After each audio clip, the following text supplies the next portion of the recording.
सबसे पहले आज की तमाम बड़ी खबरें नॉन स्टॉप न्यूज में। सतह से सतह पर मार करने वाली अग्नि 5 बैलिस्टिक मिसाइल का आज सफलतापूर्वक परीक्षण किया गया। शाम 7:50 पर एपीजे अब्दुल कलाम द्वीप से अग्नि 5 मिसाइल को लॉन्च किया गया। मिसाइल ने सटीकता के साथ अपने लक्ष्य को निशाना बनाया। इस मिसाइल में 3 चरणों वाले ठोस ईंधन का इस्तेमाल किया गया है। परमाणु हथियार ले जाने में सक्षम अग्नि 5 मिसाइल की मारक क्षमता 5000 किलोमीटर है। ड्रग्स केस में आरोपी आर्यन खान को आज भी बॉम्बे हाईकोर्ट से जमानत नहीं मिली। बॉम्बे हाईकोर्ट में आर्यन की जमानत पर लगातार 2 दिन से सुनवाई चल रही है और ये सुनवाई कल दोपहर 2:30 बजे फिर से शुरू होगी। They want that they have unnecessarily, unwarrantedly and unjustifiably arrested Ms. Munmun Dhamesha in the present case. High court में आज हुई सुनवाई के दौरान आर्यन के वकील और पूर्व अटॉर्नी जनरल मुकुल रोहतगी ने अरेस्ट मेमो दोबारा देखने की गुजारिश की और आर्यन को गलत तरीके से गिरफ्तार किए जाने की दलीलें पेश की। कोर्ट से यह भी कहा कि इस केस की जांच आर्यन को जमानत मिलने के बाद भी जारी रह सकती है। वहीं दूसरे आरोपी अरबाज मर्चेंट के वकील अमित देसाई ने कोर्ट में पेश की गई अपनी दलील में कहा कि एनसीबी ने बिना नोटिस दिए ही आरोपियों की गिरफ्तारी की। वकील अमित देसाई ने पंचनामे पर भी सवाल उठाए। आगे जब रिमांड कैरी ऑन हुआ है तब इन्होंने सेक्शन 29 इन्वोक किया है जो कि कम्प्लीटली अनजस्टिफाइड है और इसीलिए हमने आज कोर्ट को भी ये रिक्वेस्ट किया है कि 29 सेक्शन के ऊपर कुछ ऑब्जर्वेशन आना जरूरी है क्योंकि 29 सेक्शन जो है वो सिर्फ कॉन्स्पिरेसी की बात करता है। एनसीबी कोर्ट में कल अपनी दलीलें पेश करेगी और आर्यन को जमानत के विरोध में अपना पक्ष रखेगी। एनसीबी के जोनल डायरेक्टर समीर वानखेड़े से एनसीबी की विजिलेंस टीम ने करीब 4 घंटे तक पूछताछ की। समीर वानखेड़े से पूछताछ उनके ऊपर वसूली और दूसरे आरोपों को लेकर की गई।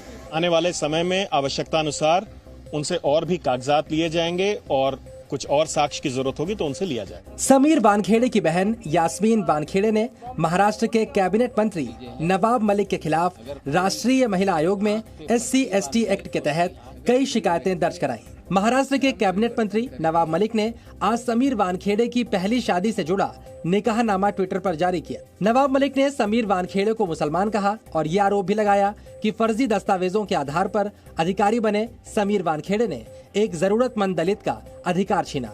देश में एक होनहार दलित शायद किसी गांव में गरीबी में पढ़कर आगे जाना चाहता होगा, होनहार दलित का अधिकार छीना गया। समीर वानखेड़े का निकाह कराने वाले काजी ने भी समीर वानखेड़े को मुसलमान बताया।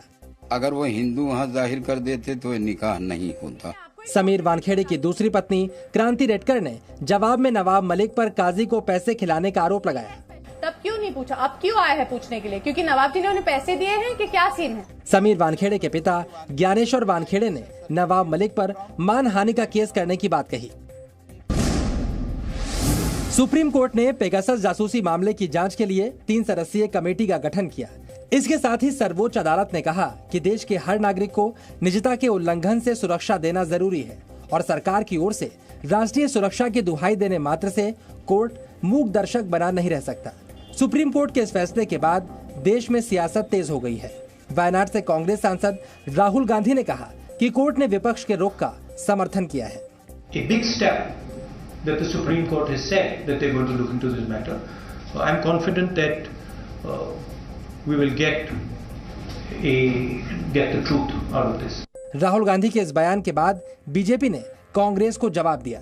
डेमोक्रेसी खतरे में है, डेमोक्रेसी पे हमला हो गया है, डेमोक्रेसी को बचाना है। भारत के संविधान पर भारतीय जनता पार्टी हमला कर रही है। यही राहुल गांधी की वोकैबुलरी है। यूपी में 2022 विधानसभा चुनाव के लिए समाजवादी पार्टी और सुहेलदेव भारत समाज पार्टी ने गठबंधन कर दिया है। इसका ऐलान आज मऊ की महापंचायत में अखिलेश यादव और ओम प्रकाश राजभर ने किया। अखिलेश यादव ने रैली में कहा कि बंगाल में बीजेपी के साथ खेला हुआ था, यूपी में खदेड़ा होगा। अगर बंगाल में कुछ हुआ है तो यहाँ के लोग भी और पूर्वांचल के लोग भी खदेड़ा कर करके दिखाएंगे, यहाँ भी खदेड़ा होगा।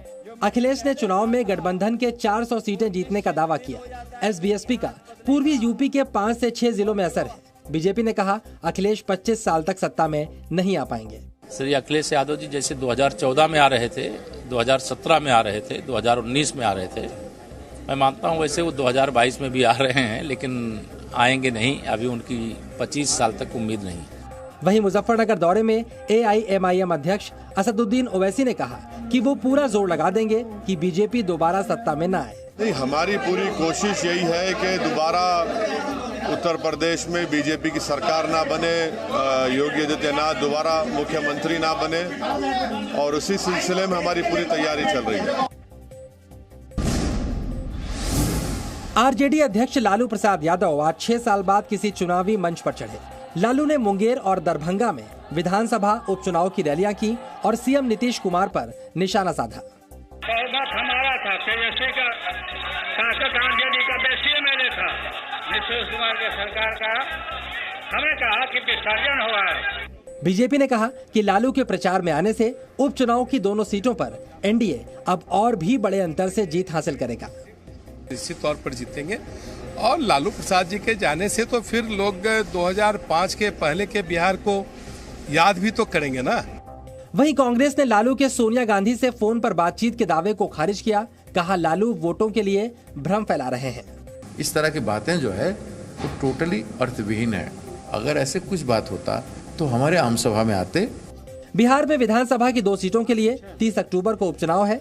चारा घोटाले में जेल होने से लालू यादव 2019 के लोकसभा और 2020 के बिहार विधानसभा चुनाव में प्रचार नहीं कर पाए थे। पंजाब के पूर्व मुख्यमंत्री कैप्टन अमरिंदर सिंह ने आज नई पार्टी बनाने का ऐलान किया। कैप्टन ने कहा कि चुनाव आयोग से नाम और चुनाव चिन्ह को मंजूरी मिलते ही वो नई पार्टी के नाम का ऐलान कर देंगे। Yes, I am forming a party. Now the question is, what is the name of the party? I can't tell you because I don't know it myself. Our lawyers are today working with the Election Commission, and Jado Election Commission gives us the name, approves the name and approves the symbol, I will come and tell you all. नई party के ऐलान के बाद पंजाब कांग्रेस अध्यक्ष नवजोत सिंह सिद्धू ने captain Amarinder Singh को जयचंद कह डाला। पंजाब में अब तक का सबसे खराब प्रदर्शन करने वाले मुख्यमंत्री हैं। आप पंजाब के राजनीतिक इतिहास में जयचंद के तौर पर याद किए जाएंगे। आप एक दगा हुआ कारतूस हैं। अमरिंदर ने दोहराया कि वो सिद्धू को चुनाव नहीं जीतने देंगे। सिद्धू जहां से खड़े होंगे उन्हें पूरी ताकत से हराएंगे। As far as Sidhu is concerned, wherever he fights from, we will fight him. Delhi में 90% लोग कोरोना को हरा चुके हैं। आज जारी हुए दिल्ली के छठे सीरो सर्वे के मुताबिक दिल्ली के 90% लोगों में कोरोना की एंटीबॉडी पाई गई है। इस बीच दिल्ली सरकार ने आज 1 नवंबर से नर्सरी से 8वीं तक के सभी स्कूल खोलने का ऐलान कर दिया। स्कूल खोलने के लिए नियम भी तय किए गए हैं। स्कूलों की क्लासेस 50% क्षमता के साथ ही चलेंगी। छात्रों को स्कूल आने के लिए बाध्य नहीं किया जाएगा। स्कूल की पढ़ाई ऑफलाइन के साथ ऑनलाइन भी होगी। वही स्टाफ ड्यूटी देंगे जिन्हें वैक्सीन की दोनों डोज लगी हो। दिल्ली में 9वीं से 12वीं तक के स्कूल सितंबर में खोले जा चुके हैं। 1 नवंबर से दिल्ली के सभी स्कूल खोले जा सकेंगे। कोई भी स्कूल जब खुलेगा तो किसी भी पेरेंट को अपने बच्चे को स्कूल भेजने के लिए बाध्य नहीं किया जाएगा। इसके साथ दिल्ली सरकार ने छठ पूजा को भी मंजूरी दे दी है। उप मुख्यमंत्री मनीष सिसोदिया ने बताया कि छठ पूजा सरकार द्वारा तय स्थानों पर सख्त प्रोटोकॉल के साथ होगी। पूजा में सीमित लोग शामिल हो सकेंगे। दिल्ली सरकार ने पहले छठ पूजा पर रोक लगा दी थी। बीजेपी इसका विरोध कर रही थी।